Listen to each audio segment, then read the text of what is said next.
Jadi salah satu kegiatan utama bisnis franchise atau kemitraan adalah buka cabang terus kan. Nah, proses pembukaan cabang ini harus dibentuk dalam sebuah timeline supaya satu kali pembukaan cabang itu rapi, nggak ada yang kelewat, nggak ada itu kemudian tiba-tiba udah mau grand opening billboardnya nggak ada lah. Misal ya, udah mau grand opening tapi tabung gas nggak ada misalnya.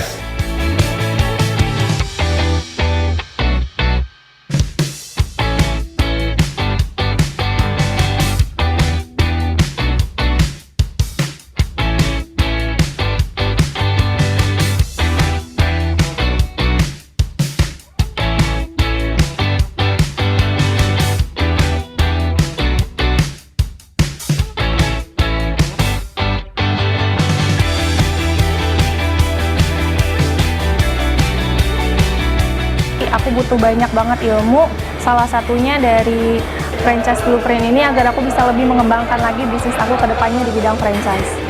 Kalau untuk materi semua berkesan ya, karena penting gitu buat aku. Cuma kemarin yang di hari pertama sih, yang paling berkesan buat aku tentang program training, karena training itu sangat penting buat keberlangsungan bisnis ke depannya. Saya ikutan workshop franchise blueprint ini karena memang saya ngikutin terus Pak Agung ya. Dan kebetulan beliau buka untuk workshop ini, saya tertarik sekali karena memang dari Pak Agung sendiri memang sudah ahli dalam bidang franchise, dan saya ingin juga menjadi salah satu klien beliau nantinya. Hampir semuanya ya, maksudnya membuka wawasan saya lebih luas, ya, terutama tentang IOP, tentang SPKU, surat perjanjian kerjasama usaha. Jadi selama ini saya masih bingung tuh gimana sistem kerjasamanya, bentuk kemitraan atau franchise seperti apa. Tapi dengan workshop ini kita punya bayangan lebih clear lah. Tentang legalitas ya, legalitas saya emang masih proses semuanya. Karena dari kemitraan menuju ke franchise kan naik ke satu level ya. Jadi itu sih yang pengen saya cari tahu. Untuk materi yang paling berkesan adalah ketika kemarin adalah saat perhitungan SKU, perhitungan SKU untuk menentukan berapa sih nilai jual untuk kemitraan dan franchise yang akan saya lakukan.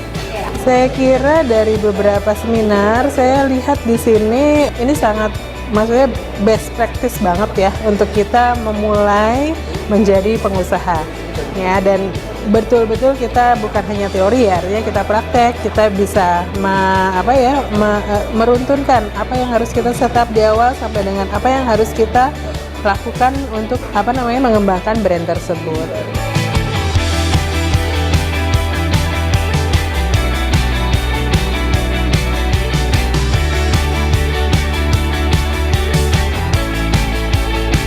Franchise Blueprint, jual, jual, jual.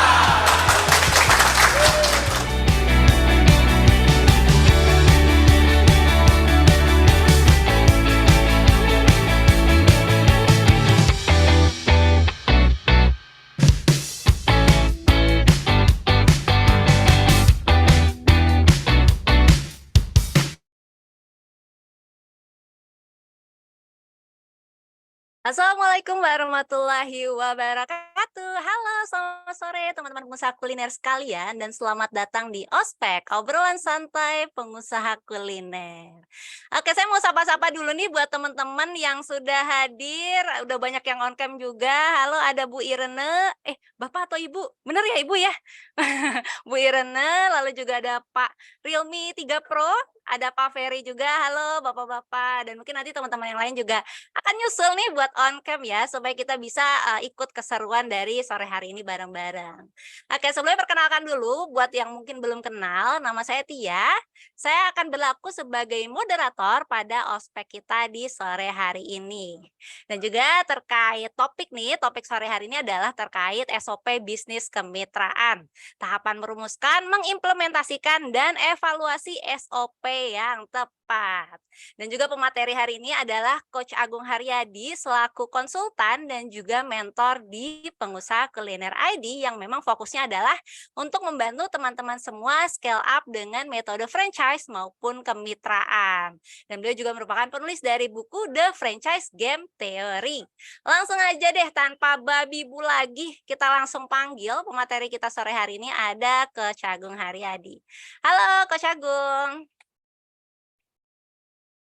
Oke, suaranya belum masuk nih, Coach.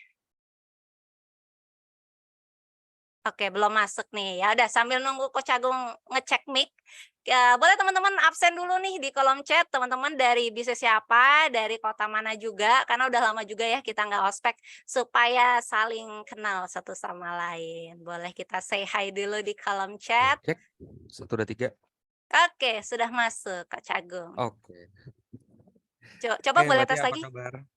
Apa kabar? Oke, alhamdulillah baik. Alhamdulillah suaranya lancar jaya Coach Agung.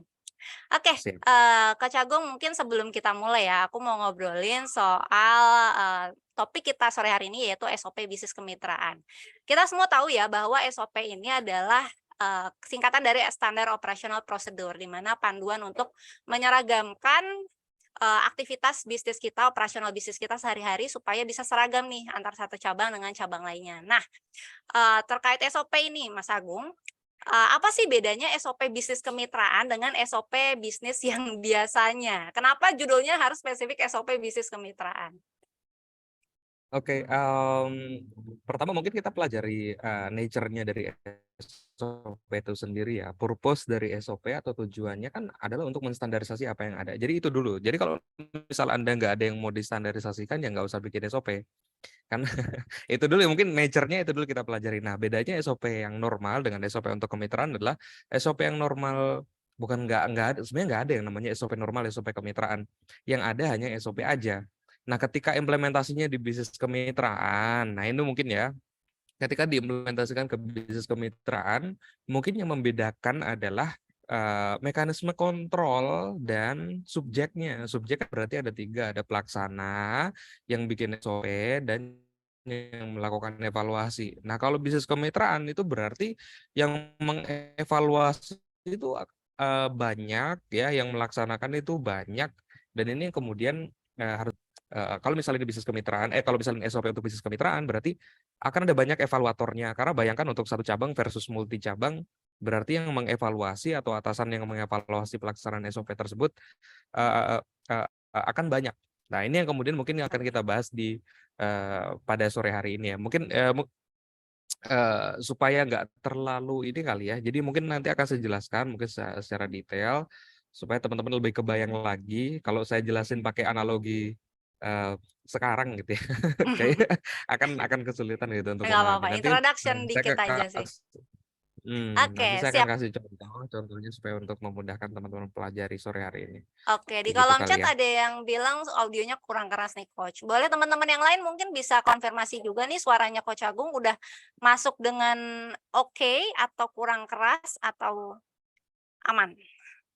Coba saya ganti mic ya, pakai yang ini. Oke, oh udah pada oke dari Kak Universitas Al Azhar Indonesia udah oke bilangnya. Oke, cek 1, 2, 3. Apakah udah Kayaknya ya, cukup? yang ini lebih oke ya kayaknya kalau dari Oke. saya sih. Oke, Baik. boleh langsung aja Coach kita mulai nih. Teman-teman juga pasti udah nggak sabar. Teman-teman yang punya pertanyaan nanti bisa langsung tulis aja di kolom chat, atau nanti kalau mau ngobrol langsung sama Coach Agung juga bisa di akhir sesi ya, kita on cam, kita tanya jawab langsung bareng. Oke. Oke, baik teman-teman semuanya. Ini langsung aja berarti ya. Langsung mulai Coach. Silakan, Oke, baik. silakan. Oke, teman-teman semuanya, terima kasih udah ngikutin sesi ospek pada sore hari ini. Saya harap teman-teman semuanya dalam keadaan sehat walafiat. Mungkin kalau saya boleh merekomendasikan 1 atau 2 hal adalah kalau bisa sambil nyatet. Karena seperti yang teman-teman tahu, saya kalau bikin materi sharing itu cukup panjang ya. Jadi sayang kalau misal teman-teman enggak sambil nyatet, karena kalau kita ngerujuk ke hasil studi ya dari Harvard maupun Oxford mengatakan bahwa kalau kita belajar sambil mencatat itu tingkat pemahaman kita lebih tinggi. Nah, dan ini juga udah dikonfirmasi sama Pak Ustadz Adi Hidayat ya. Gitu ya. Nah, itu mungkin ya.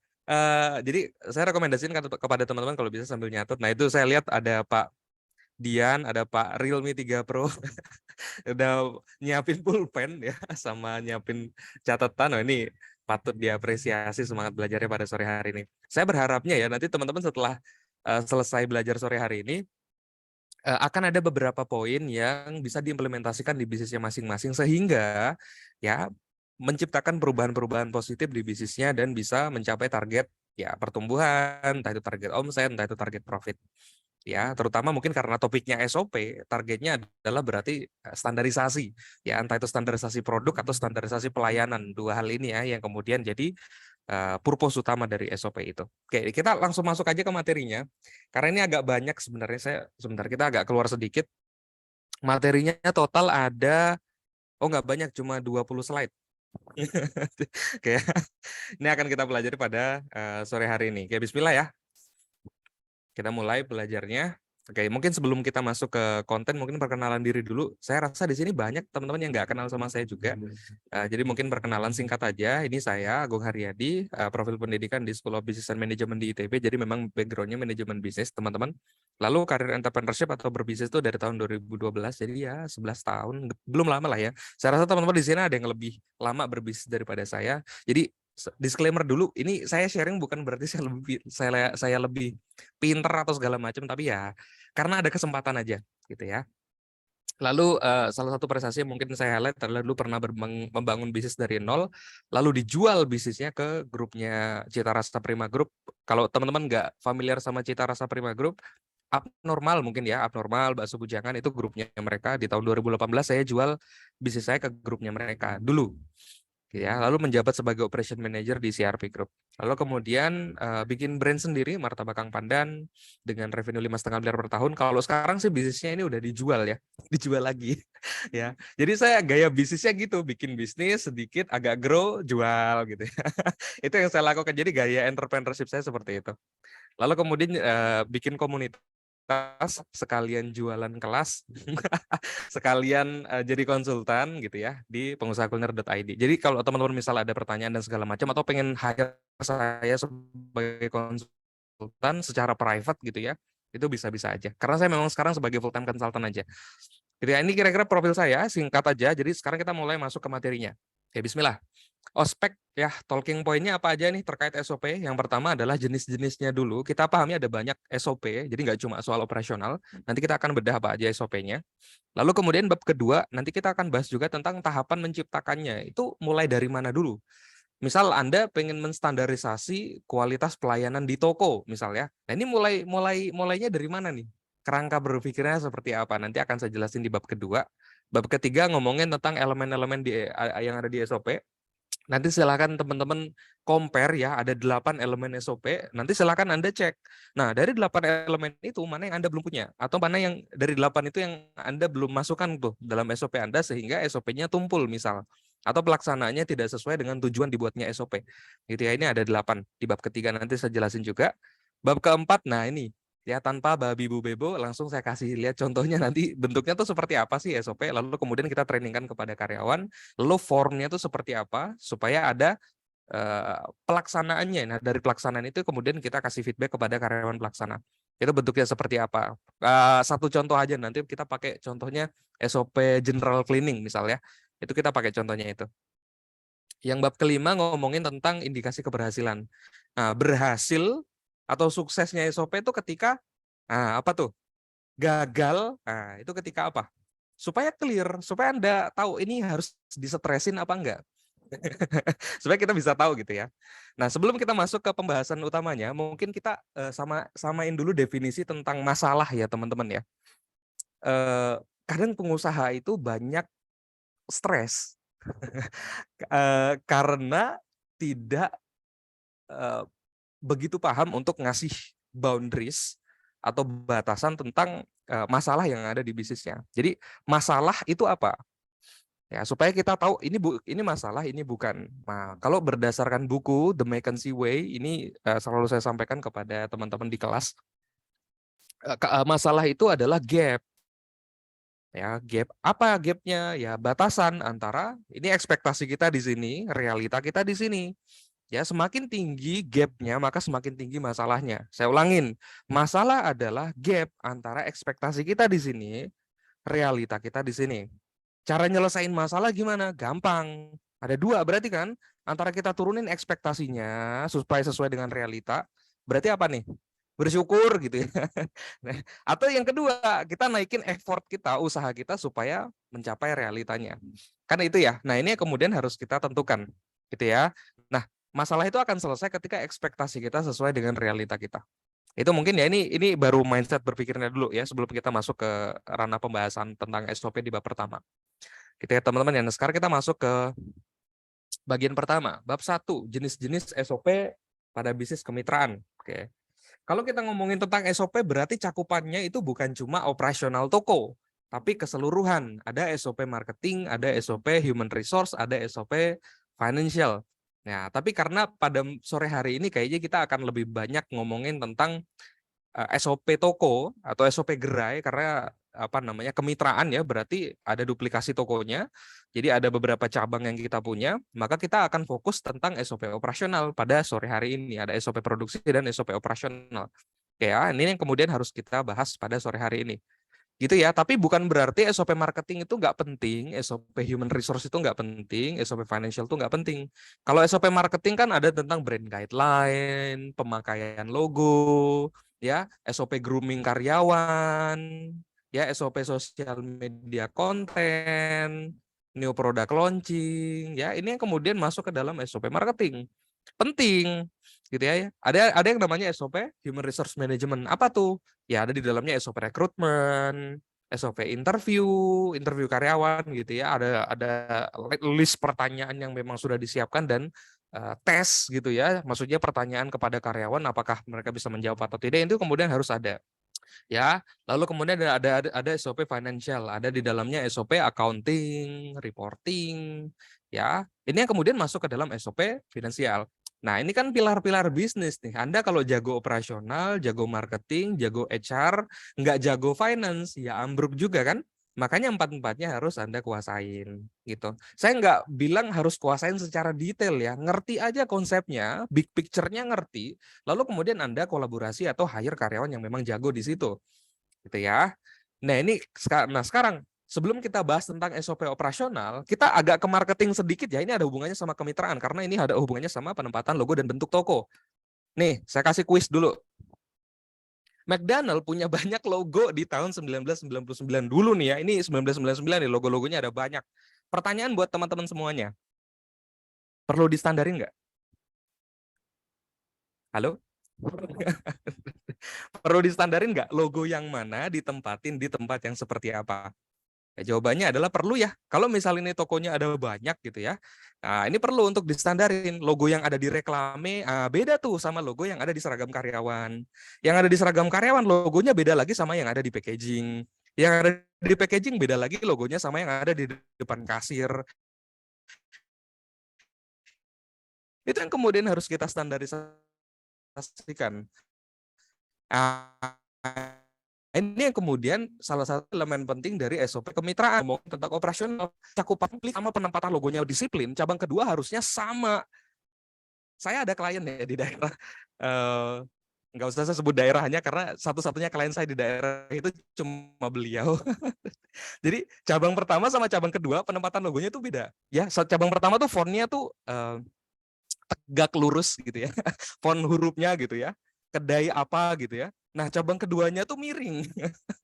Ini yang kemudian saya rasa sih sayang banget.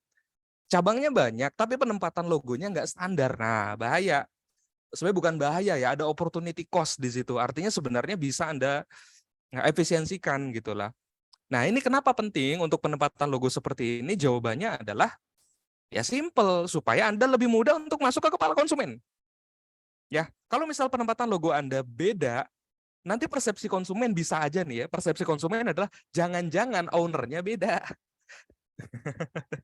Ya, jangan-jangan ownernya beda padahal sama. Gitu ya. Nah, ini yang kemudian harus kita standarisasikan. Nah, cara ngestandarisasiin pemakaian logo seperti apa? Nah, caranya gini. Ini saya kasih langsung aja ya contoh ya. Ini silakan monggo di screenshot. Di screenshot boleh karena ini nggak mungkin digambar, nggak mungkin dicatat ya. Silakan di screenshot ya. Nah, ini contoh pemakaian logo SOP pemakaian logonya McDonald ya, namanya tuh Media Usage Matrix. Ini istilahnya Media Usage Matrix. Jadi logo yang kayak gini ditempatin di tempat seperti apa? Contoh ya. Contoh kita ambil contoh nih. Ini yang seperti ini, logo yang ini nih, yang kuning yang ada tulisan McDonald. Nah, ini bolehnya di mana penempatannya? Oh, ternyata di televisi boleh. Ya, advertising digital boleh. Lalu di printing ya, printing ini boleh juga. Lalu kemudian di outdoor, berarti di reklame itu yang gede itu yang tinggi di pinggir jalan, ini juga boleh yang ini.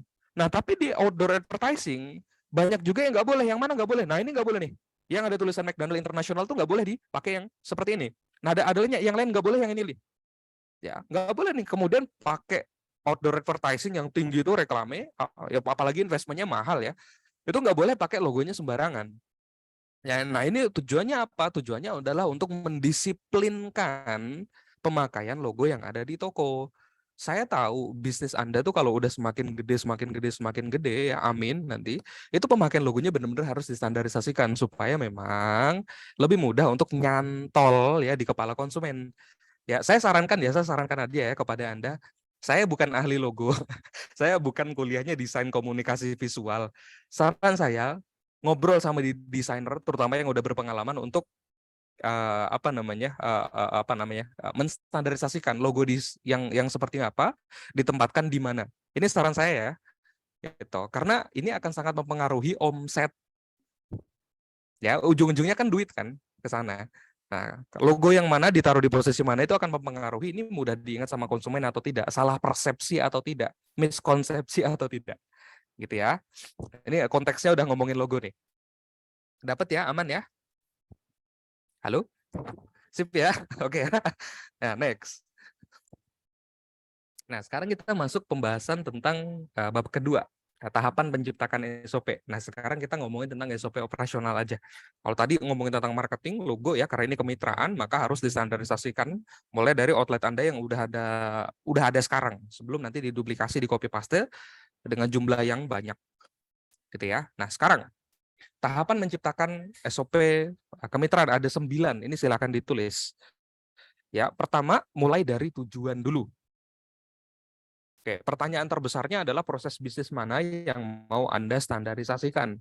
Contoh gini, ngepel lantai. Perlu nggak distandarisasikan?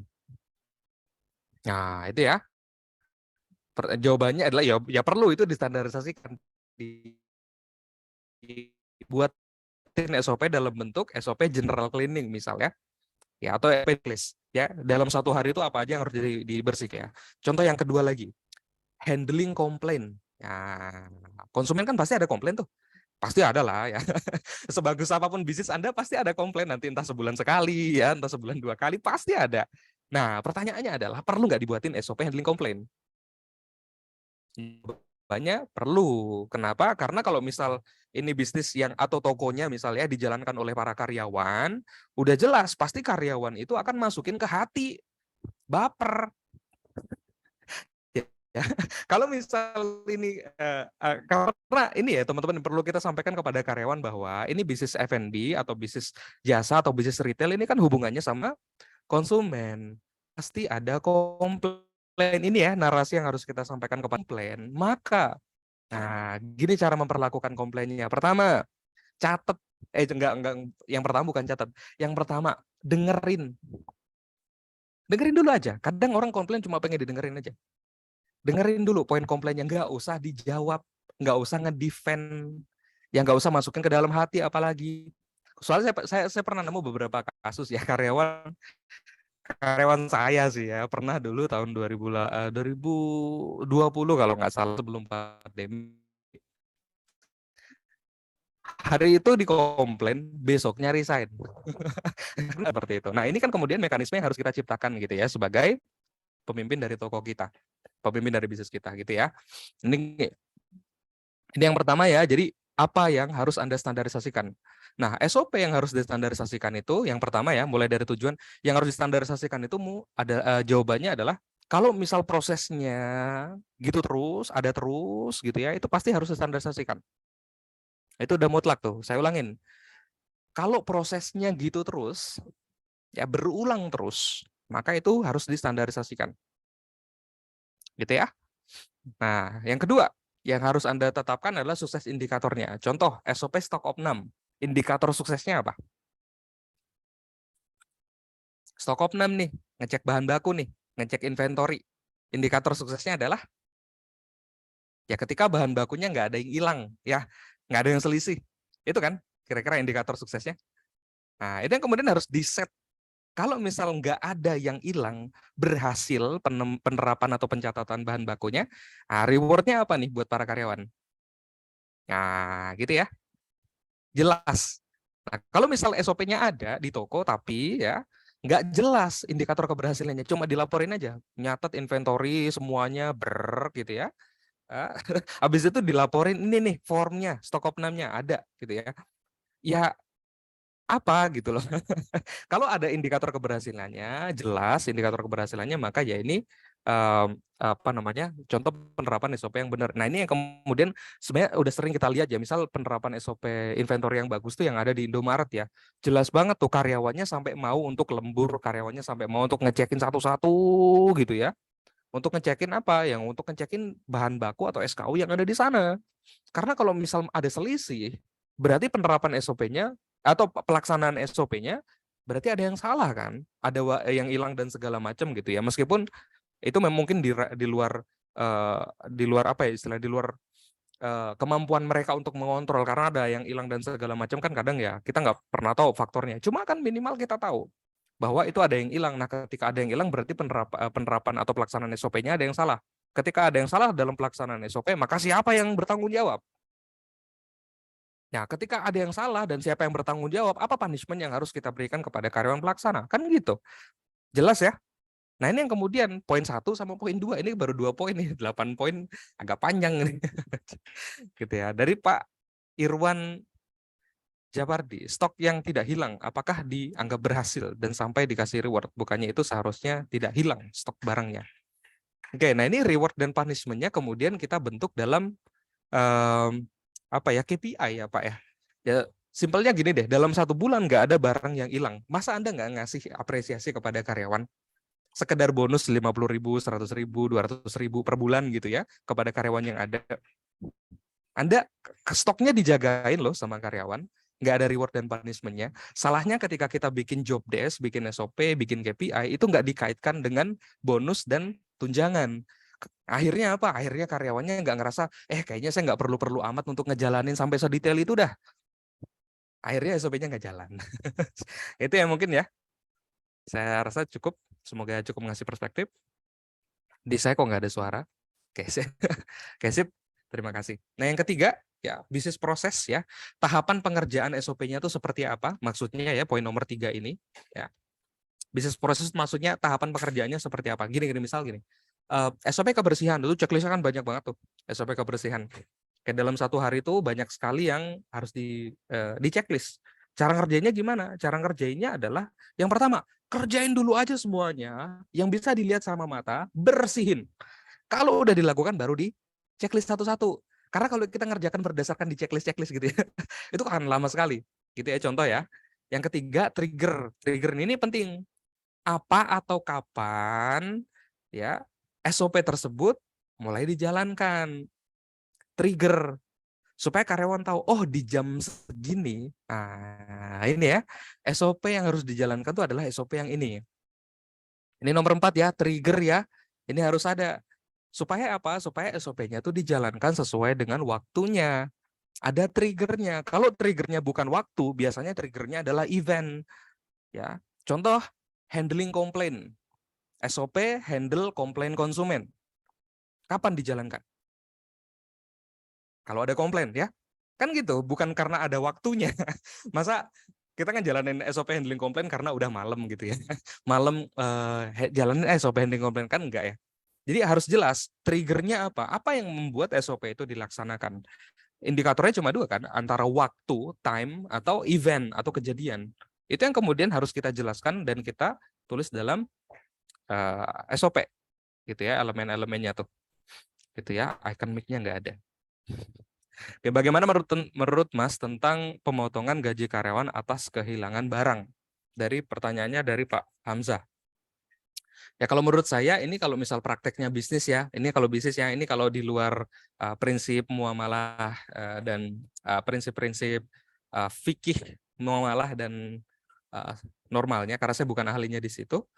Kalau menurut saya, pemotongan gaji karyawan atas kehilangan barang itu adalah hal yang fair atau hal yang adil karena toko tersebut diserahkan kepada karyawan pelaksana. Misal ya, misal itu analoginya gini. Anda buka sebuah toko, tokonya isinya barang-barang berharga.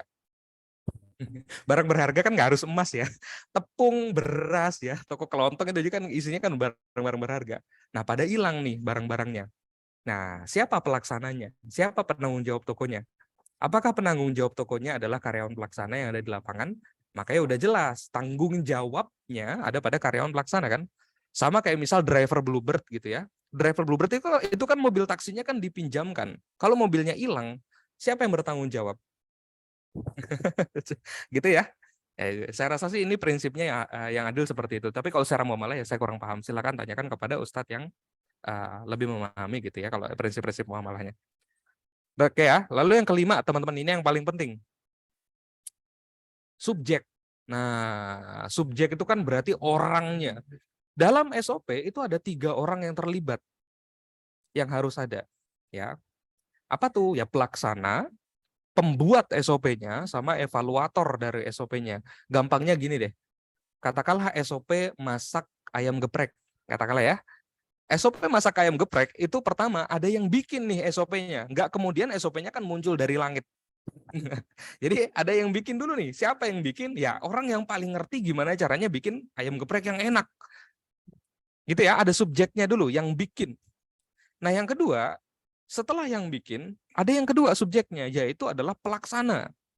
Siapa yang melaksanakan nanti di lapangan secara repetitif atau berkali-kali. Berarti kan karyawan di lapangan, cooknya gitu ya.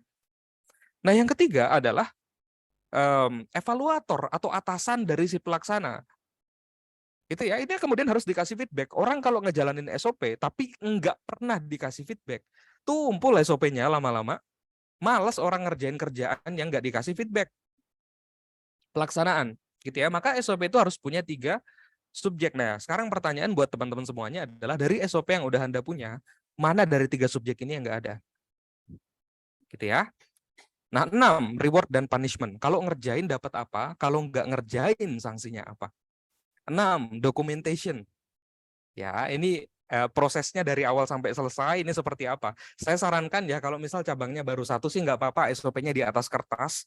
Anda lakukan training kepada karyawan, itu sah-sah aja, nggak usah pakai video. Tapi kalau cabangnya udah banyak atau mau didesain untuk scale up, itu harus pakai video supaya mempermudah karyawan di lapangan untuk belajar. Karena training itu nggak cuma sekali aja.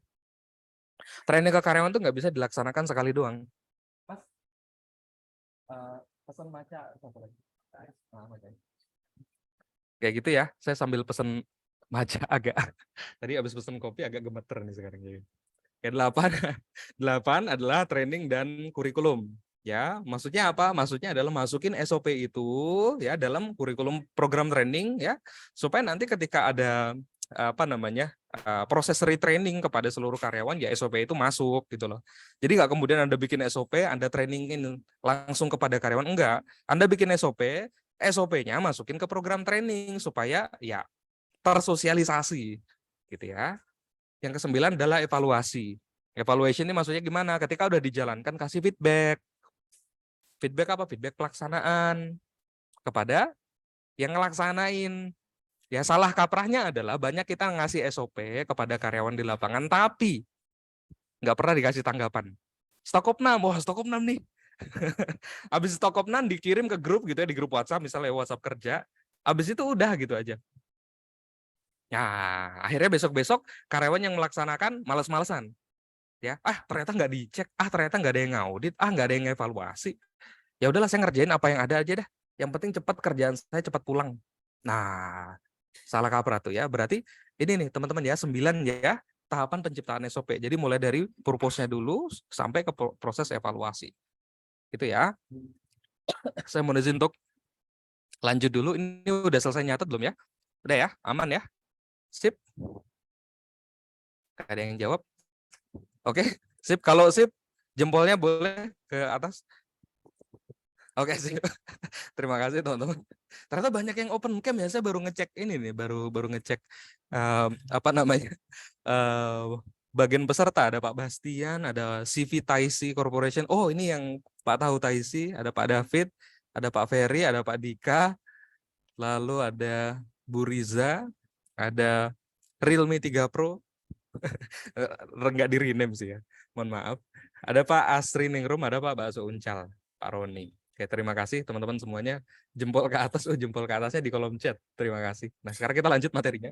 Ini kita baru slide ke berapa ya? Baru bab 2, ada 6 bab hari ini. Oke, tahapan penciptaan SOP ini contoh. Ini SOP di marketing tapi ya, bukan SOP di operasional. SOP di marketing. Apa tuh? Ya, SOP new product launching. Karena kalau ini konteksnya adalah bisnis kemitraan yang pengen sustain gitu ya.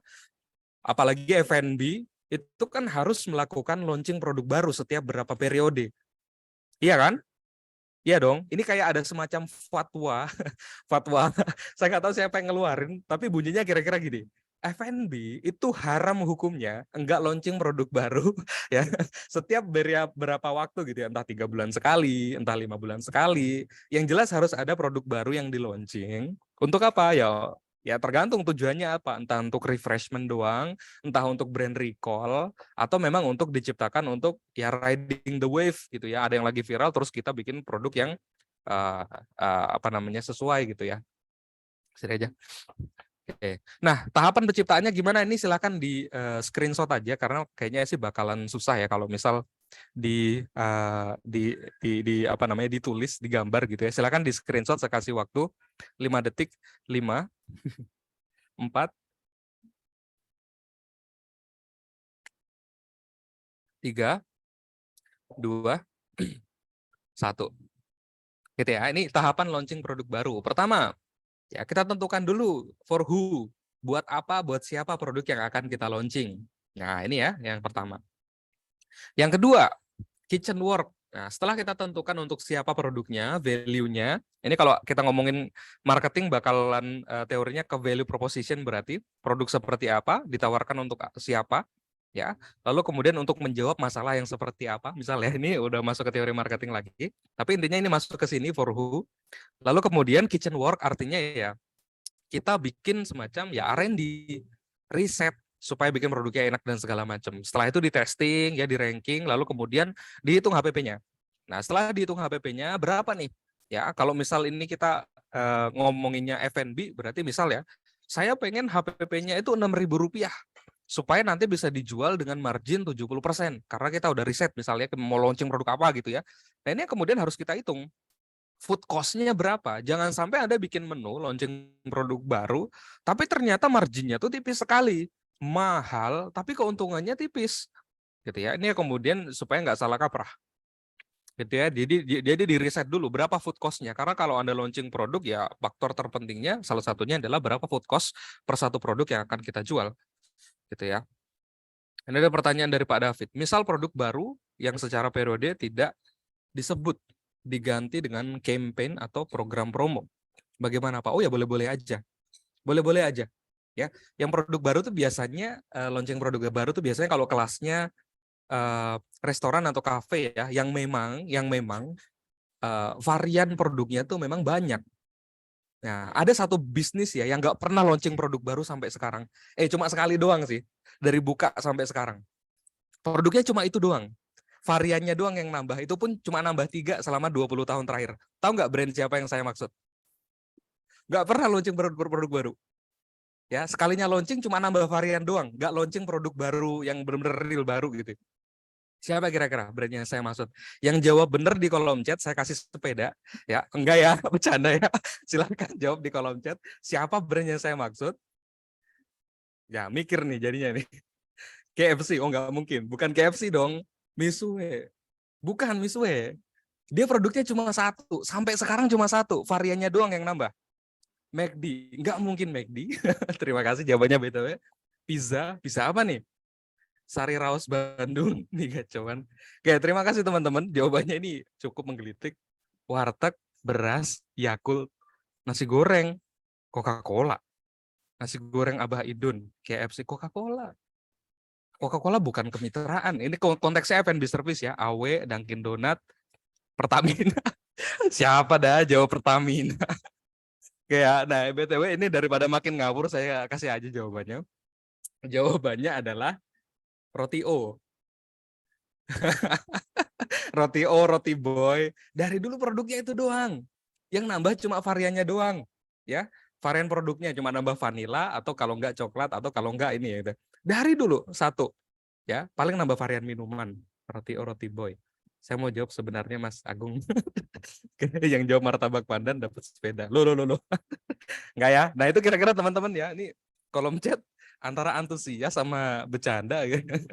Kayak saya seneng lah ya. Hari ini teman-teman yang ikutan pada semangat ya, ini membuktikan bahwa ya ini pada semangat belajar pada sore hari ini. Kayak nah.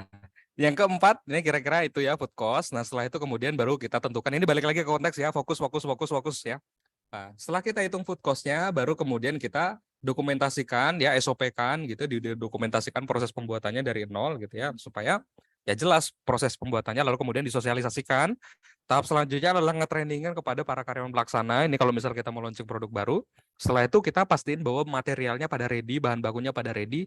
Di mana ready-nya? Ya di toko, bukan di gudang. Ya kita pastikan setelah itu baru kemudian kita bikin powerful content ya, creation, lalu kemudian berkolaborasi dengan KOL misalnya, key opinion leader, influencer gitu. Lalu kemudian kita evaluasi. Hanya satu gitu ya, itu gampang, cepat. Harusnya cepat. Misal waffle. Kraffel kan lagi viral tuh. Bukan nggak lagi viral sekarang sih, kemarin-kemarin viralnya. Mindsetnya entrepreneur kan gitu ya. Ada yang viral apa hari ini, lusa kalau bisa harus launching. Kan gitu ya. Tapi kalau ini levelnya korporasi nggak bisa secepat itu. Jadi harus agak lama. Makanya kalau McD itu kalau nge-planning mau launching produk baru tuh kalau bisa 1 tahun itu. Jadi cukup lama. Nah ini yang kemudian saya pengen tekankan ke teman-teman semuanya. Kalau misalnya ini konteksnya kemitraan, cabangnya banyak, maka itu harus dibuatin SOP dari sekarang. Gitu ya, termasuk SOP produk launching. Nah gitu ya teman-teman ya, ini udah di screenshot semua, aman? Halo? Screenshot ya, silakan di screenshot, saya kasih waktu 5, 4, 3, 2, 1. Sip ya, aman ya.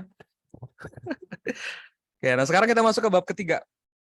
Elemen-elemen SOP produksi dan SOP operasional pada bisnis kemitraan. Ini tipe nih. Oke, ini elemennya ya. SOP itu elemennya apa aja? Ada 8 elemen di SOP.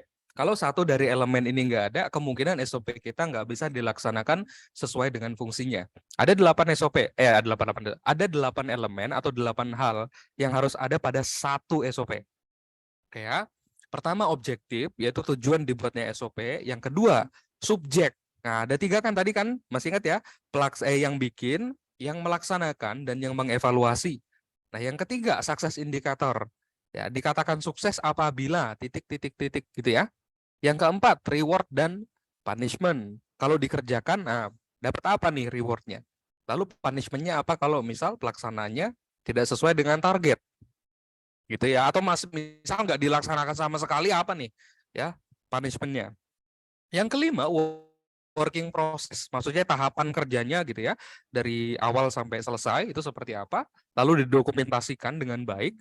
Kalau misal kita pengen grow kemitraan, maka silakan SOP-nya dilengkapi dengan foto dan video lebih bagus lagi. Ya. Nah, yang keenam adalah reporting, ya, bentuk pelaporannya seperti apa setelah melaksanakan SOP tersebut. Bentuk pelaporannya seperti apa? Apakah form, apakah bukti foto biasa aja gitu ya, atau seperti apa bentuk pelaporannya? Ya, SOP itu wajib dilaporkan ya teman-teman ya. Ketika sudah selesai dilaksanakan, SOP yang nggak ada mekanisme pelaporannya, dikerjain doang tapi nggak pernah dilaporin, nah, maka ya udah jelas ini udah dipastikan nggak akan bisa dievaluasi. Kalau nggak bisa dievaluasi, ya tahu dari mana itu SOP dilaksanakan sesuai dengan fungsinya atau target kerjanya. Kira-kira gitu ya. Jadi ini penting ya, bahwa harus ada reportingnya. Jadi setiap kali pelaksanaan SOP itu harus dilaporkan, wajib hukumnya ya, fardu ain. Ya ini fatwa saya, bukan fatwa ulama. Yang ketujuh adalah monitoring. Ya, monitoring itu maksudnya setelah selesai dilaporkan harus dikasih feedback pelaksanaan. Makanya kalau Anda jadi bos, jadi atasan, jangan malas untuk baca. Ya, baca apa? Baca hasil kerjanya karyawan supaya mereka merasa dihargai, diapresiasi, diawasi. Gitu ya. Aman? Halo? Gitu ya, ini yang penting ya, monitoring ya. Harus Anda kasih feedback pelaksanaan. Yang kedelapan adalah trigger. Trigger itu maksudnya apa? Yang tadi saya sebutkan ya, yaitu adalah apa atau kapan SOP itu dilaksanakan. Dua hal ini ya, apa yang men-trigger SOP itu untuk dilaksanakan atau kapan waktunya. Nah, ini adalah elemen SOP, silahkan di screenshot atau ditulis. Saya kasih waktu 5 detik, habis ini kita masuk ke bab keempat insya Allah. Saya kasih waktu 5, 4, 3, 2, 1. Next ya. Oke, sekarang kita masuk ke bab keempat. Contoh SOP operasional pada bisnis saya. Oke, sekarang dari tadi ngobrolin tentang teori-teorinya dulu, nggak apa-apa ya, buat prinsip, buat basis fundamental knowledge kita. Sekarang kita masuk ke contoh. Kelihatan nggak ini? Butia kelihatan nggak? Atau kekecilan dia harus di Butia? Iya, boleh di full screen dulu Pak Agung. Full screen kali ya? Oke, Iya. sebentar. Oh ini read mode. View full screen mode. Oke, sip. Seperti ini. Ya, oke ya. Nah, ini kira-kira contoh SOP di bisnis saya ini, contoh SOP-nya adalah SOP general cleaning atau SOP kebersihan untuk menjaga kebersihan. Oke, fungsi atau tujuannya adalah ya ini daftar atau area alat atau area atau alat yang wajib dibersihkan setiap hari. Ya ini SOP kebersihan. Ini fungsinya dari sini dulu nih. Lalu kemudian targetnya apa? Nah ini ya, jelas. Ya, targetnya atau kriteria keberhasilannya adalah seluruh area outlet martabak Bos Pandan, ini masih nama yang lama, menjadi bersih. Gitu kira-kira ya. Sanksinya apa kalau nggak melaksanakan? 1, tidak mengerjakan atau selisih. Selisih itu maksudnya dikerjakan tapi ternyata pas diaudit, nah nggak dilaksanain gitu ya. Itu SP1, SP2, SP3. SP1 kalau misal dia pelanggaran pertama, di bulan yang sama masih dilakukan, maka SP2. Nah, SP2 berarti kan persiapan untuk masuk SP3-nya. Gitu ya. Yang kedua, seluruh kru akan dikenakan jam lembur tambahan sebagai punishment. Ini jelas. Itu yang sanksinya. Nggak melaksanakan ya berarti 2 hal ini akan dialami. Gitu ya. Penanggung jawabnya siapa? Outlet manager. Pelaksananya siapa? Seluruh kru outlet, kru trainee, dan vice manajernya. Jelas ya. Siapa yang mengevaluasi? Manajernya. Yang ngelaksanain siapa? Oh, bukan manajer, yang melaksanakan adalah kru outletnya. Ya. Waktu pelaksanaan kapan? Setiap closing shift ini dikerjakan. Gitu ya. Nah, formnya gimana bentuknya? Formnya bentuknya seperti ini. Nah, ini formnya. Kalau yang di sini tadi cuma semacam apa ya? Gambarannya aja gitu ya. Ini formnya nanti bentuknya seperti ini. Ntar saya full screen lagi biar enak dibaca. Nah, ini formnya bentuknya seperti ini. Ini form checklist kebersihan. Ini saya jelasin dulu pelan-pelan. Pertama, ini dipecah jadi beberapa bagian. Ada kasir area, ada martabak manis area, ada martabak asin area, lalu kemudian ada indoor area sama ada outdoor area. Jadi ini pecah jadi 3. Nah, satu form ini bisa dikerjakan dalam waktu 1 minggu. 1 minggu. Kenapa? Karena ini masuk kriteria checklistnya itu dalam waktu 7 hari. Jadi ada 7 hal di area kasir gitu ya. Ada 5 hal di area martabak manis, ada 9 hal di area martabak asin. Nah, katakanlah kita masuk ke area kasir. Oke, area kasir apa aja itemnya? Signage ya, tablet POS, mesin edisi, printer, cash drawer, meja kasir. Nah, kriterianya apa? Kriteria bersih atau kriteria pelaksanaannya? Jelas ya, tidak berdebu, tidak ada sarang laba-laba, tidak ada minyak, tidak berdebu, rapi, tidak berdebu, tidak ada barang pribadi. Ini kalau misal meja kasir. Checklist pelaksanaannya dari Senin sampai Minggu. Senin, Selasa, Rabu, Kamis, Jumat, Sabtu, Minggu. Setelah selesai dilaksanakan, checklist, foto, kirim ke atasan. nggak dikirim, berarti nggak dilaksanakan. Gitu ya. Nah, ini yang kemudian harus kita jelaskan, kita bikin. SOP itu kan simple ya, gampang sebenarnya. Ya, cuma kita aja kadang mut-mutan gitu ya sebagai pengusaha, kadang kadang dicek, kadang enggak. Ini udah salah nih. Gitu ya. Simple sebenarnya SOP itu, gampang. Ya, ini baru checklist kebersihan. Saya rasa teman-teman juga udah banyak gitu ya contoh-contoh SOP atau penerapan di bisnisnya masing-masing. Kalau saya di ini dilengkapi dengan beberapa hal, ada treatment SKU, ada grooming karyawan, SOP produksi atau ini emang nanti. Lalu ada SOP briefing. Briefing itu maksudnya ya ketika datang gitu ya. Lalu kemudian SOP briefing, tapi ketika closing ya, itu sebelum mengakhiri pekerjaan pada hari itu. Lalu kemudian ada food safety. Food safety ini udah masuknya bukan SOP, tapi bagian training dasar untuk karyawan level toko lah. Oke. Nah, itu kira-kira bentuk contoh SOP. Jadi jelas ya, 8 hal tadi harus kita praktekin. Kayak 8 halnya apa? Ini kalau misal kita mundur sedikit ke slide sebelumnya di bab ketiga, 8 halnya adalah hal ini. Objektif SOP-nya, subjeknya, sukses indikatornya, reward dan punishment-nya, working process atau tahapan kerjanya, reporting-nya, monitoring, dan trigger. 8-8-nya ada, aman bisnis Anda. Asal ini di-trainingin ya ke karyawannya, jangan lupa ya. Sip ya, aman ya. Next. Sekarang masuk ke bab kelima. Indikator kesuksesan penerapan SOP. Apa tuh indikator kesuksesan penerapan SOP? Kita bahas di bab kelima. Ini ada 4 hal. Ini gampang aja, simple. Ya, ada 4 hal. 1, karyawan pelaksana dapat memahami dan menjalankan SOP dengan jelas. Kalau misal SOP Anda itu susah dipahami sama karyawan, ya berarti ada 2 kemungkinan kan. SOP-nya emang susah, atau karyawannya memang IQ-nya nggak nyampe gitu ya. Jadi kan kedua hal ini aja. Nah, ini kan kemudian kombinasi yang sangat buruk sekali. Gitu ya. Jadi nggak boleh dua-duanya jelek, dua-duanya harus bagus gitu ya. Berarti Anda milih karyawannya juga harus karyawan yang bisa dibilangin. Yang kedua, terjadi standarisasi proses kerja dengan hasil kerja atau result yang relatif sama meski dijalankan oleh karyawan yang berbeda. Ini tujuan dari dibuatnya SOP. Dilaksanakan sama karyawan yang berbeda, hasilnya sama. Ya, servis ke pelanggan, kebersihan toko, kecepatan produksi, gitu ya. Briefing harian. Ini yang kemudian masuk ke sini. Yang ketiga, teman-teman, adalah atasan penanggung jawab SOP dapat dengan jelas menilai keberhasilan atau kegagalan penerapan SOP serta mampu melakukan evaluasi kepada karyawan pelaksana. Ya, jelas ya, bisa dicek bagus atau enggaknya. Yang keempat, yang terakhir adalah ya, pelanggan memberikan penilaian positif terhadap pelayanan maupun produk yang sesuai dengan tujuan SOP tersebut dibuat. Ini nih 5 indikasi keberhasilannya. Kok 5 sih? 4 indikasi keberhasilannya. Kalau 4-4-nya ini udah ada pada bisnis Anda, udah muncul nih. Nah, berarti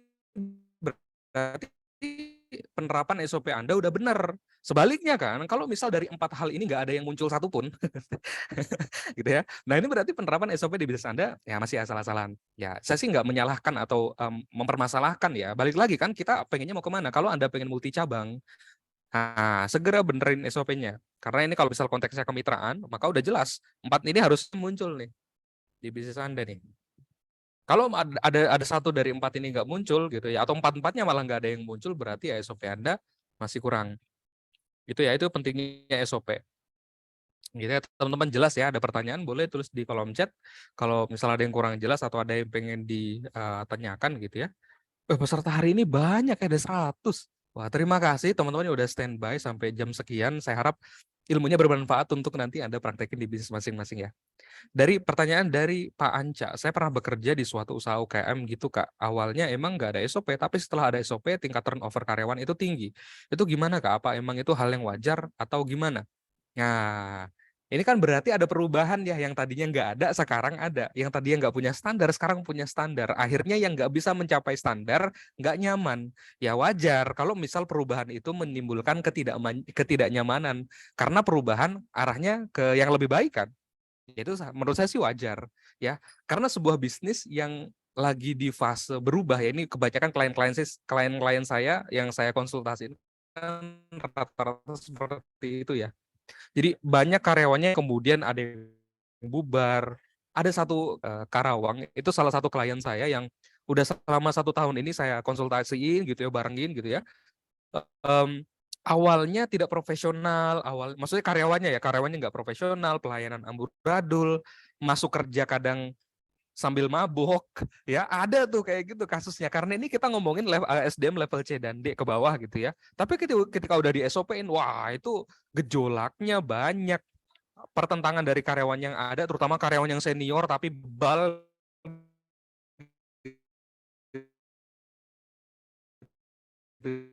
ya.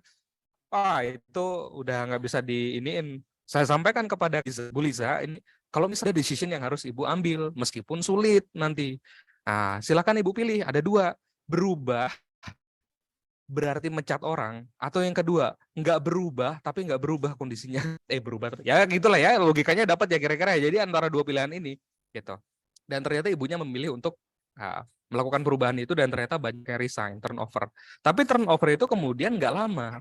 Hanya sebulan, hanya 2 bulan, setelah itu pada keluar tuh ya parasit-parasitnya, parasit, maksudnya karyawan bebalnya gitu ya, udah pada keluar. Nah ketika karyawan yang bebal itu udah pada keluar, diganti sama yang lebih berkualitas, ada SOP dan bisa melaksanakan pekerjaan sesuai dengan standar gitu ya.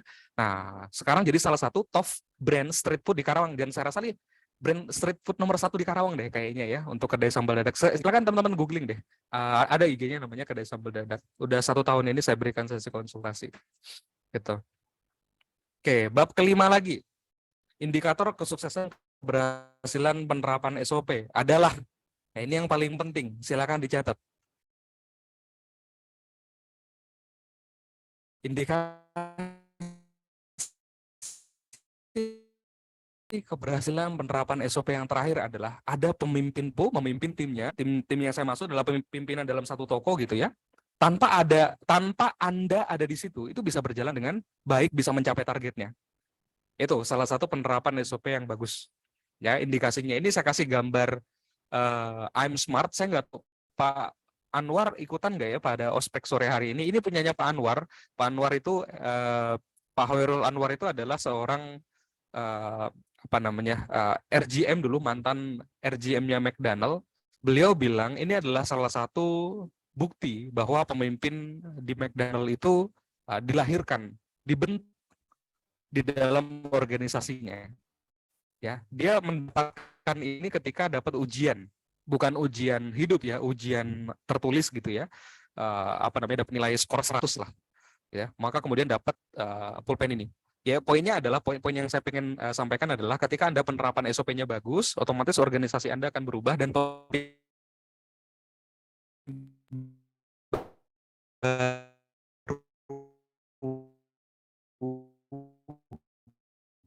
ya pemimpin baru yang akan menegakkan aturan-aturan itu kemudian akan muncul bisnis berbukti. Aman ya? Halo? Sip ya? Oke, next.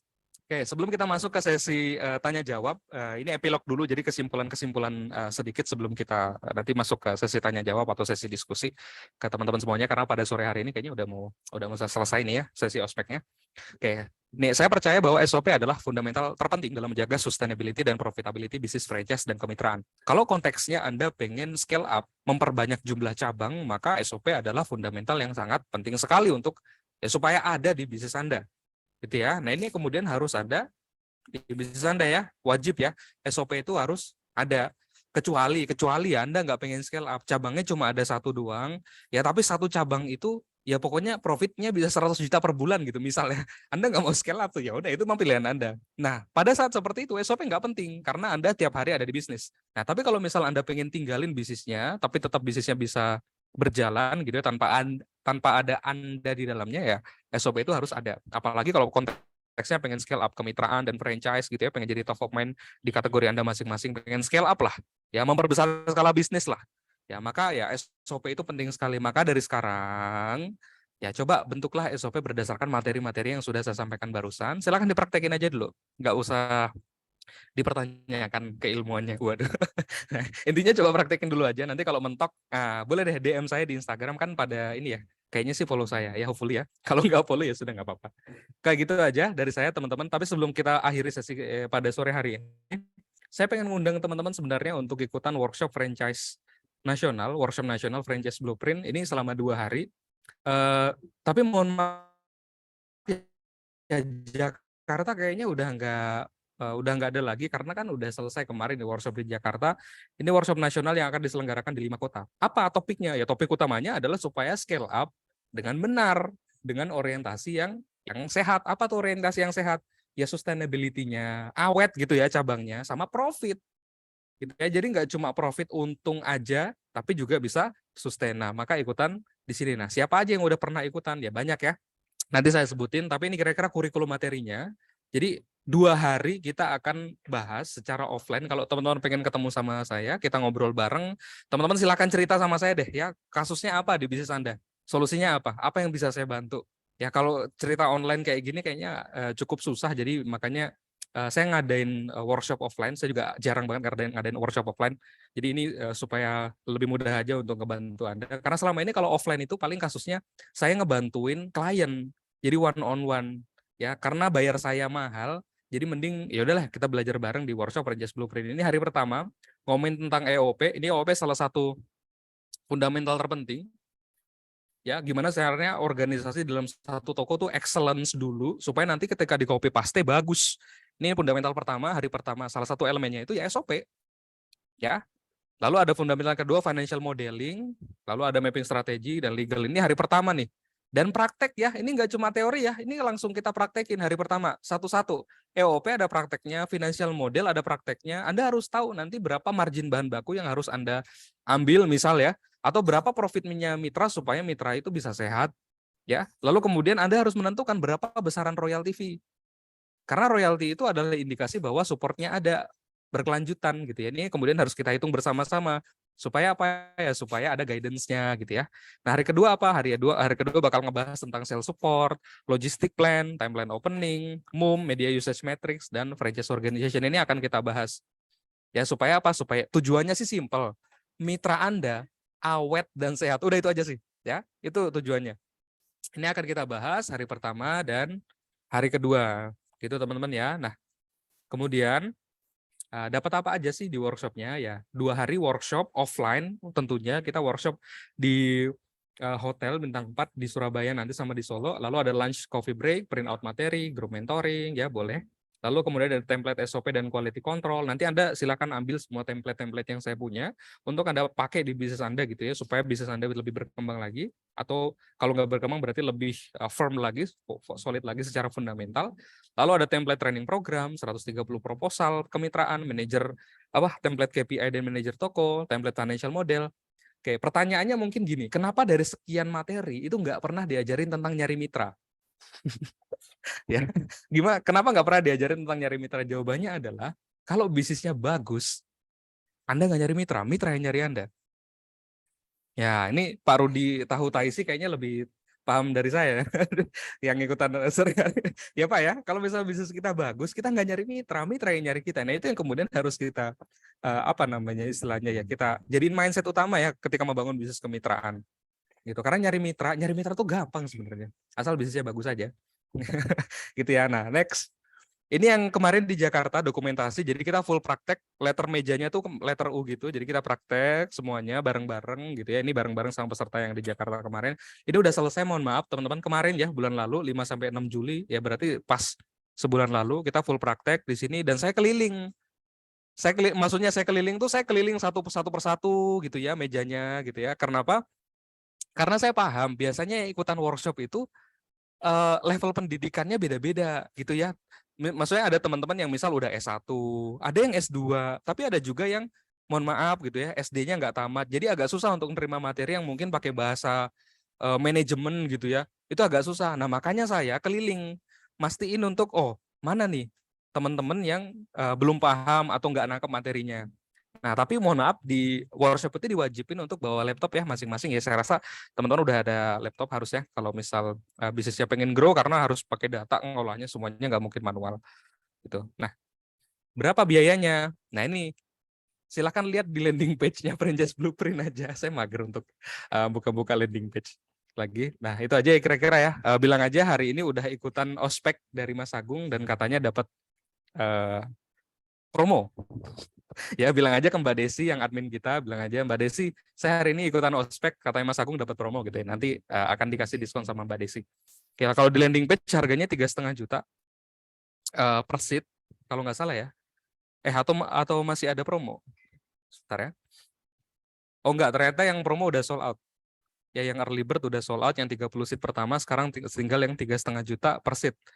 Ini workshopnya 2 hari ya di hotel. Tapi nanti silakan teman-teman kalau pengen tertarik, silakan hubungin admin aja ya untuk minta promonya ke Mbak Desi. Bilang aja hari ini udah ikutan ospek gitu. Oke, dari saya itu aja teman-teman. Kita lanjutin mungkin materinya sore hari ini tentang apa aja boleh sih ya. Kalau misal teman-teman ada yang pertanyaan, kita diskusi. Mau open mic juga boleh. Gitu. Dari saya itu aja teman-teman. Terima kasih. Saya balikin ke Mbak Tia. Silakan Mbak Tia. Oke, makasih banyak Coach Agung. Wah, menarik banget ya ilmu hari ini. Teman-teman juga banyak yang feedback positif nih di kolom chat ya. Oke, buat teman-teman yang tertarik untuk ikutan workshop National Franchise Blueprint, belajar membangun bisnis franchise dan kemitraan 2 hari full di Hotel Bintang 4 dan diajarin langsung sama Coach Agung Haryadi. Kita ada di Surabaya, Solo, Banjarmasin, Bandung, dan juga Bali. Teman-teman bisa langsung chat admin kita aja di 0812 9995 4574 dan bilang taunya dari ospek dan minta harga promo ya, karena nanti kita akan kasih harga spesial lebih murah daripada yang ada di website ya, semoga ya. Oke, buat teman-teman yang tertarik bisa langsung chat admin Desi aja, atau kalau misalnya kotanya teman-teman nggak ada di PPT, nggak ada di layar, teman-teman juga bisa chat aja, Mbak Desi request dong ada di misal di mana, di Makassar misal ya, Mbak Desi request dong ada di Makassar. Nah, ternyata yang ngechat gitu ada 20 orang. Nanti bisa aja kita tahun depan mungkin akan ngadain di Makassar ya Mas Agung ya. Oke, buat teman-teman reminder lagi buat yang tertarik bisa langsung chat admin aja di 0812 9995 4574. Dan buat yang mungkin domisili di Jabodetabek bisa ikutan nanti mungkin yang di Bandung nih yang terdekat di 14 sampai 15 November atau di Bali nanti sekalian jalan-jalan sama kita di 12 sampai 13 Desember 2023. Oke, kita masuk ke sesi Q&A ya. Teman-teman yang mau bertanya bisa langsung tulis di kolom chat atau kalau mau ngobrol langsung bisa langsung raise hand. Kita masuk ke sesi yang masuk di kolom chat dulu ya Mas Agung. Dari Pak Slamet Purwanto. Pak Slamet. Coach Agung mau tanya, untuk SOP penerapan sistem kerja remote working atau work from anywhere dan WFO atau ngantor, itu gimana ya Kak gambarannya? SOP? Ya, SOP untuk WFA dan WFO. Mungkin untuk karyawan yang di office kali ya. Atau mungkin untuk marketing kayak gitu-gitu kan bisa ya. Kalau menurut saya sih kalau untuk levelnya manajerial, nah itu biasanya SOP-nya lebih sedikit. Biasanya ya, kalau level manajerial itu SOP-nya sedikit. Kenapa? Karena banyak pekerjaan yang membutuhkan level berpikirnya manajerial. Contoh gini, gimana caranya bikin promosi yang menarik bulan ini?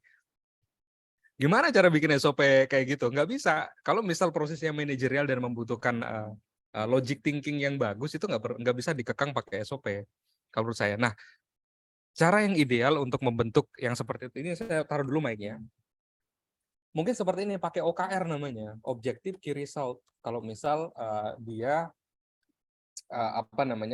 kalau misal dia manajerial gitu. Jadi mulai dari tujuan dulu, baru kemudian kita bentuk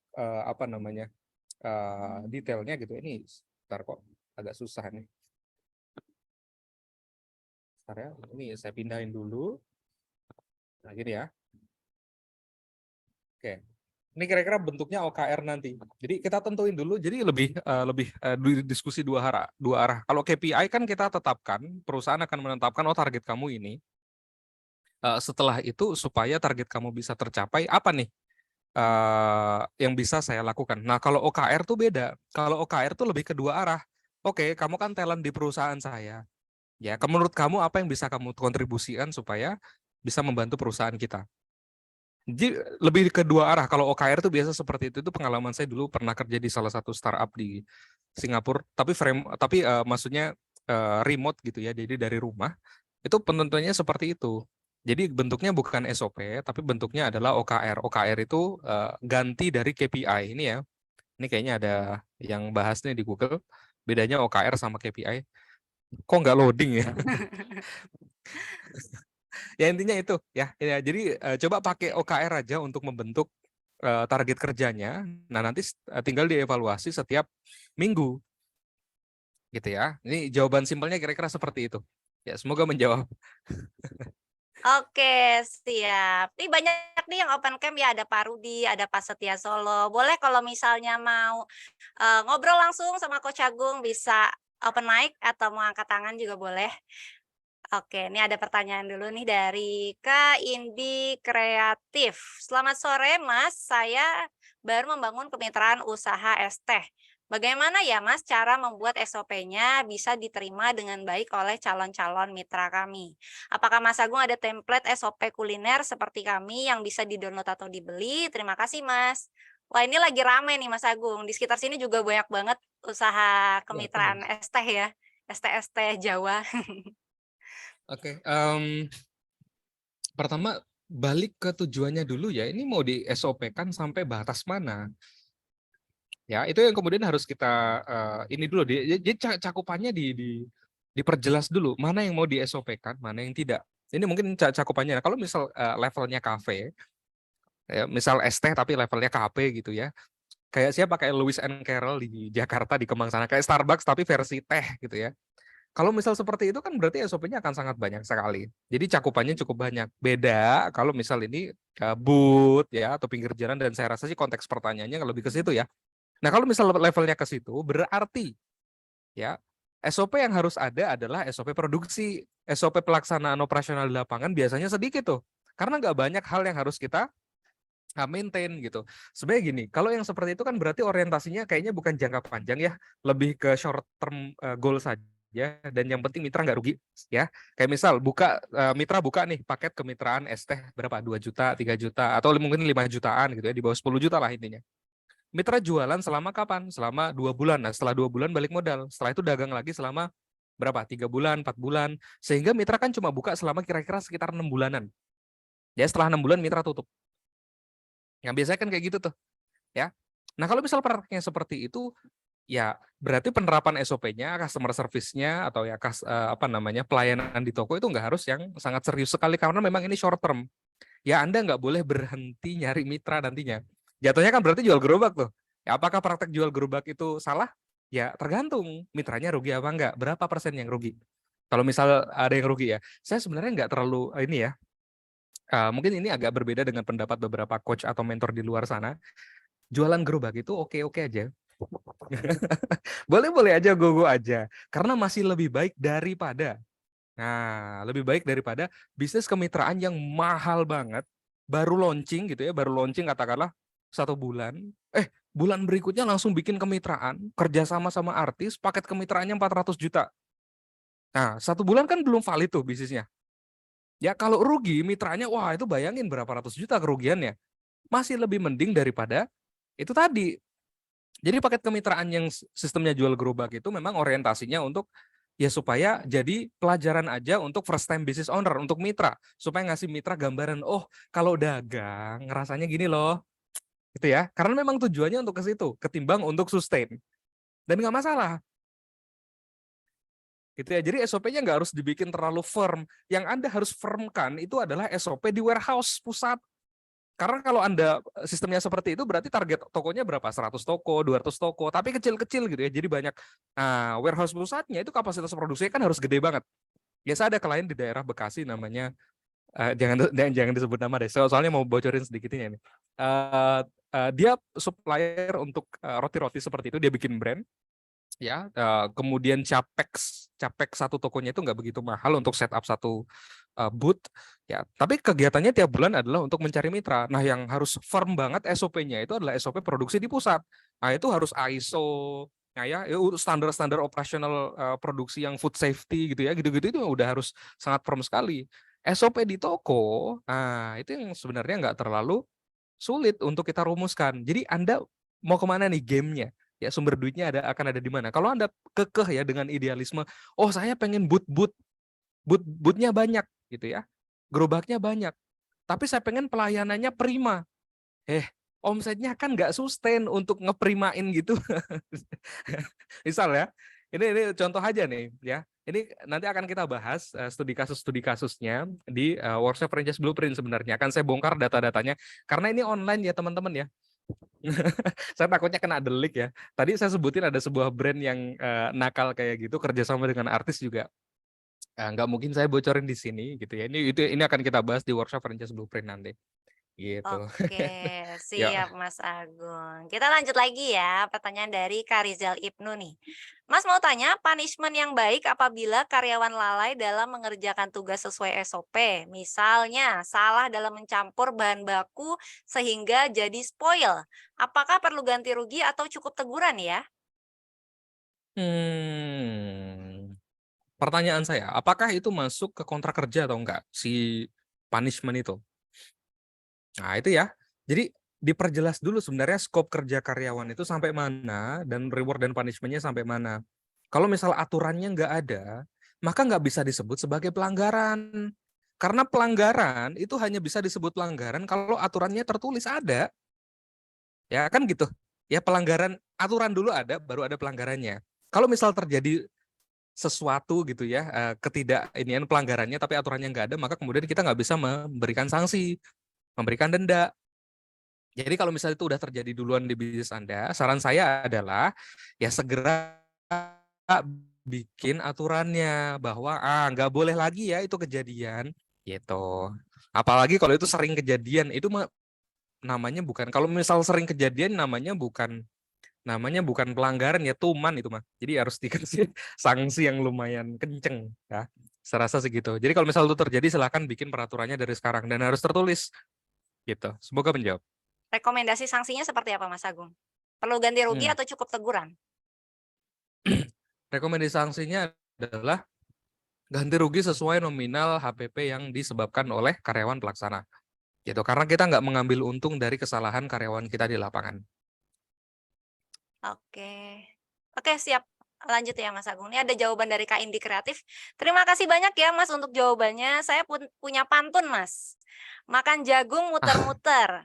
Berkat Mas Agung saya tambah pinter. Makasih ya Mas. Oke, lanjut dari lanjut dari Oke, roti next. OKW nih Mas Agung. Mas Agung, gimana cara naikin harga tapi pelanggan gak kabur?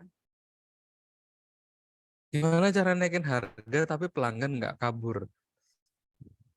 Ini ya, kalau kita mengambil keputusan bisnis itu dipecah dulu. Tujuannya apa naikin harga? Naikin harga kan adalah sebuah solusi. Nah, solusi itu atas masalah yang mana dulu? Kan gitu ya. Jadi coba berpikir secara struktural dulu. Ya ini kalau ini sebenarnya ranahnya konsultan ya sebenarnya untuk berpikir secara struktural. Tapi kalau misal memang itu perlu dilakukan karena alasan ya bahan baku pada naik, terus apa ya misal kompetitor-kompetitor di sekitar itu pada naikin harga juga, atau misal harga sewa dinaikin sama landlord ya. Maka solusinya adalah naikin harga supaya marginnya lebih tinggi, dan ketika marginnya tinggi kita lebih mudah untuk ngambil keuntungan. Oke, caranya gimana biar konsumen nggak kabur? Oke, ini cara gampangnya ya. Cara gampangnya adalah supaya konsumen nggak kabur, Anda berikan pelayanan dan produk yang lebih unggul dari kompetitor. Nah, itu kompetitor kan berarti ada 3 kan, direct kompetitor, indirect kompetitor, sama laten kompetitor. Direct kompetitor berarti yang kategorinya sama, misal kayak tahu Taisi. Langsung nyebut brand. Tahu Taisi kompetitornya adalah ya tahu isi yang lain gitu ya, itu kompetitor yang direct banget tuh. Nah, indirect kompetitornya kan berarti adalah yang masuk kategori yang sama, kategori cemilan malam. Berarti apa ya? Tukang gorengan, itu kan masuk kompetitor juga. Nah, itu kemudian kita cek, ya berapa harganya dia, ya bandingin sama harga kita. Nah, versus pelayanan, kebersihan, kecepatan servis, customer service-nya, itu yang kemudian harus kita compare. Kalau misal kita jauh lebih unggul, ya di mata market yang kita pilih, maka konsumen pasti akan memilih kita ketimbang kompetitor. Gitu. Semoga menjawab. Oke, siap. Coach Agung, kita undang Pak Rudi Tahu Taisi boleh ya, sambil sharing-sharing nih terkait usahanya. Kan salah satu member pengusaha kuliner ID yang udah punya ratusan cabang dan bisnisnya diliput di mana-mana ya, Pak Rudi. Boleh Iya. kita unmute dulu nih, sambil sharing-sharing ke teman-teman. Oke, bisa ya Pak Rudi, mic-nya dipilih atau ya, oke. Ya, Halo Pak kalau Rudi. untuk ya halo selamat sore. Sore Pak Rudi. Pak Rudi, nggak apa-apa ya Ya, kita selamat ngobrol-ngobrol sore Pak sebentar Rudi. nih Ya. terkait mungkin Boleh, boleh. topik SOP juga nih. Kan Pak Rudi punya bisnis sudah lumayan banyak juga ya, ada ratusan cabang di seluruh Indonesia. Nah, terkait SOP ini nih pasti sudah ada SOP-nya ya karena sudah dimitrakan. Ya. Nah, biasanya kendalanya seperti apa sih? Mungkin boleh sharing dan mungkin solusinya seperti apa nih biar teman-teman bisa belajar. Ya, jadi terima kasih Mbak. Jadi tadi kan ada tadi yang nanya itu, dia katanya pernah kerja di mana gitu, terus setelah perusahaannya bikin SOP, ya karyawannya pada kabur katanya gitu kan. Nah, tadi Pak Agung bilang karena memang ya wajar, karena memang mungkin dia nggak siap untuk ikut standar perusahaan mau ke arah perubahan kan gitu. Nah, memang SOP ini memang tidak gampang. Jadi kalau membuat SOP kita harus sesuaikan juga dengan kondisi dan skala perusahaan yang mau kita bikin. Artinya SOP itu harus menyesuaikan dengan kondisi saat ini gitu loh. Kalau perusahaan kita tadi misalnya levelnya masih level 3 lah gitu loh.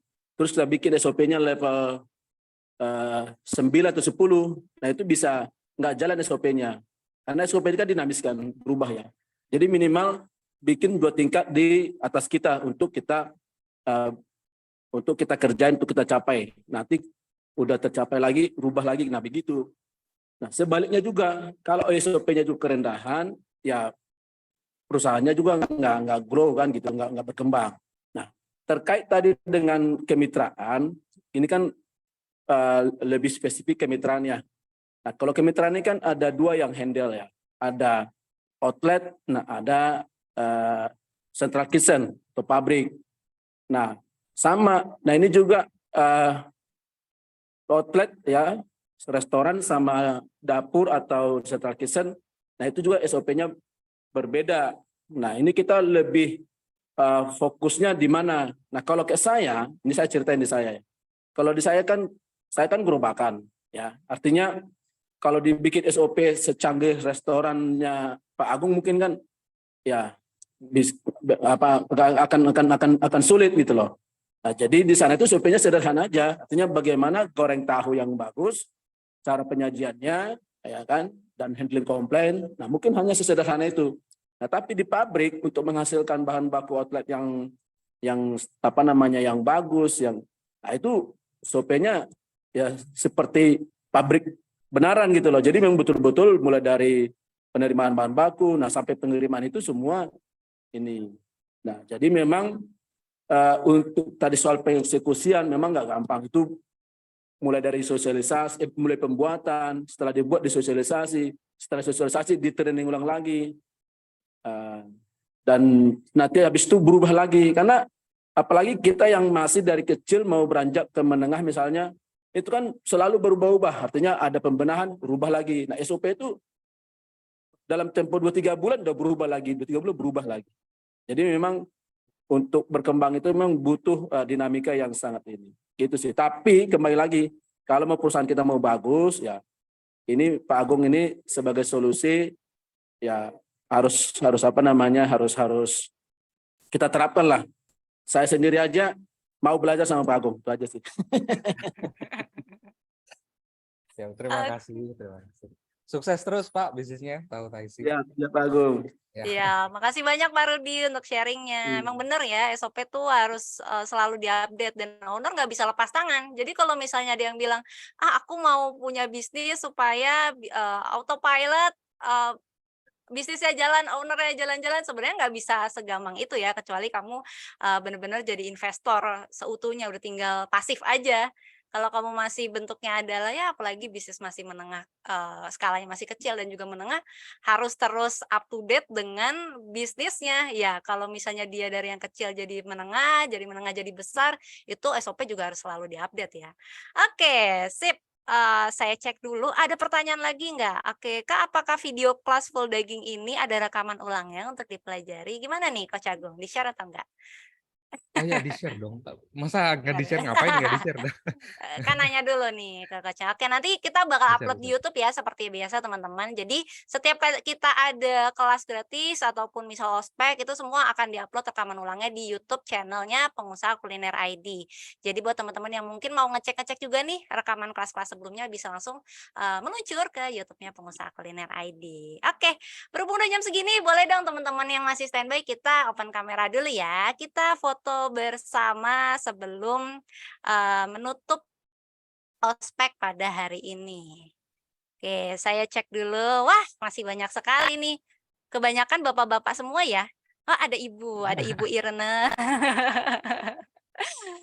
Oke, sip. Masih ditunggu. Oke, Pak Agung ada request gaya? Gaya. Gini aja, saya orangnya kan ini ya punya hati yang baik, bukan hati yang baik. Hati seluas Gini aja. samudra ya. Oke, boleh teman-teman kita apa ya ini? Love ya? Nah, Atau cuan, Pak Agung? Cuan. dua-duanya. Ya, aja. Cuan.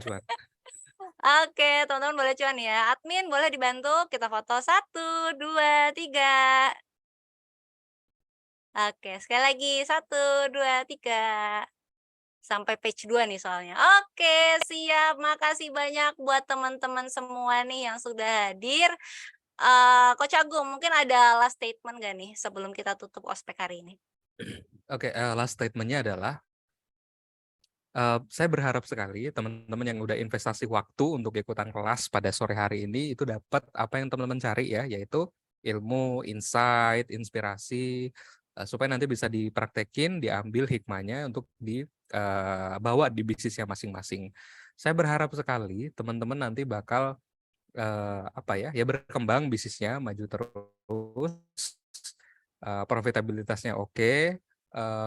Sesi-sesi sharing-sharing kayak gini kan sebenarnya perlu ya untuk kita sebagai pengusaha. Saya juga pernah ngalamin masa di mana kayaknya temen kalau jadi pengusaha tuh makin tua makin nggak ada gitu ya. Circle kita makin terbatas, makin itu lagi gitu ketemunya. Nah, maka jangan bosan-bosan untuk ikutan ospek-ospek seperti ini. Saya sih harapannya kalau bisa ya.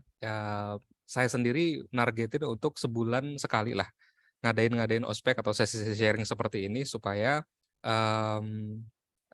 ini jadi wadah untuk ngambil inspirasi untuk pengusaha-pengusaha di luar sana, yaitu teman-teman semuanya. Dari saya itu aja. Jangan lupa berbisnislah dengan asas profit dan keberkahan.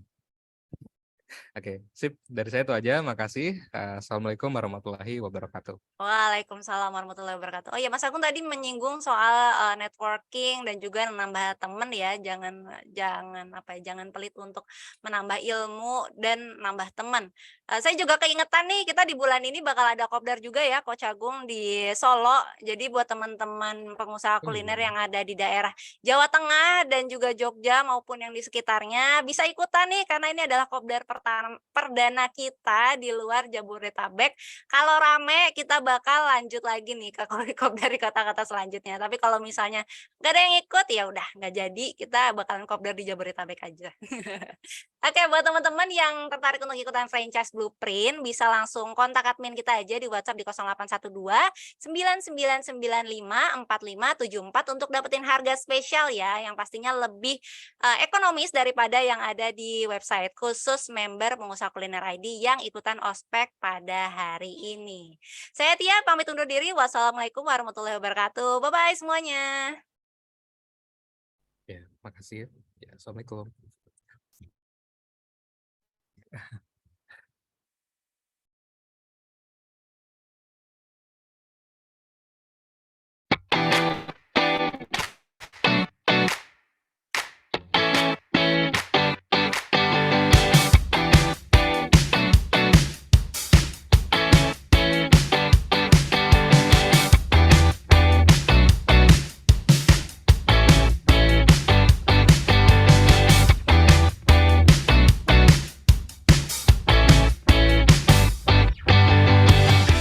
Jadi salah satu kegiatan utama bisnis franchise atau kemitraan adalah buka cabang terus kan.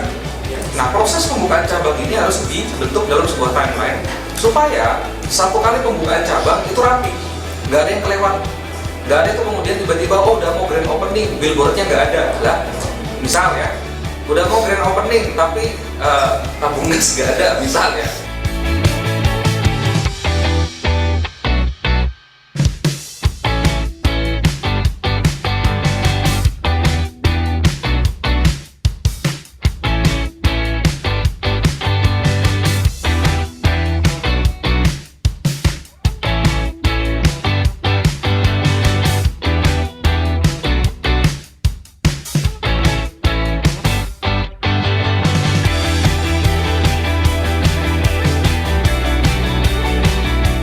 Aku butuh banyak banget ilmu, salah satunya dari franchise blueprint ini agar aku bisa lebih mengembangkan lagi bisnis aku ke depannya di bidang franchise. Kalau untuk materi semua berkesan ya, karena penting gitu buat aku. Cuma kemarin yang di hari pertama sih, yang paling berkesan buat aku tentang program training, karena training itu sangat penting buat keberlangsungan bisnis ke depannya. Saya ikutan workshop franchise blueprint ini karena memang saya ngikutin terus Pak Agung ya, dan kebetulan beliau buka untuk workshop ini. Saya tertarik sekali karena memang dari Pak Agung sendiri memang sudah ahli dalam bidang franchise, dan saya ingin juga menjadi salah satu klien beliau nantinya. Hampir semuanya ya, maksudnya membuka wawasan saya lebih luas, ya, terutama tentang IOP, tentang SPKU, surat perjanjian kerjasama usaha. Jadi selama ini saya masih bingung tuh gimana sistem kerjasamanya, bentuk kemitraan atau franchise seperti apa. Tapi dengan workshop ini kita punya bayangan lebih clear lah. Tentang legalitas ya, legalitas saya emang masih proses semuanya, karena dari kemitraan menuju ke franchise kan naik ke satu level ya. Jadi itu sih yang pengen saya cari tahu. Untuk materi yang paling berkesan adalah ketika kemarin adalah saat perhitungan SKU, perhitungan SKU untuk menentukan berapa sih nilai jual untuk kemitraan dan franchise yang akan saya lakukan. Saya kira dari beberapa seminar saya lihat di sini ini sangat, maksudnya best practice banget ya untuk kita memulai menjadi pengusaha ya, dan betul-betul kita bukan hanya teori ya, artinya kita praktek, kita bisa meruntunkan apa yang harus kita setup di awal sampai dengan apa yang harus kita lakukan untuk mengembangkan brand tersebut.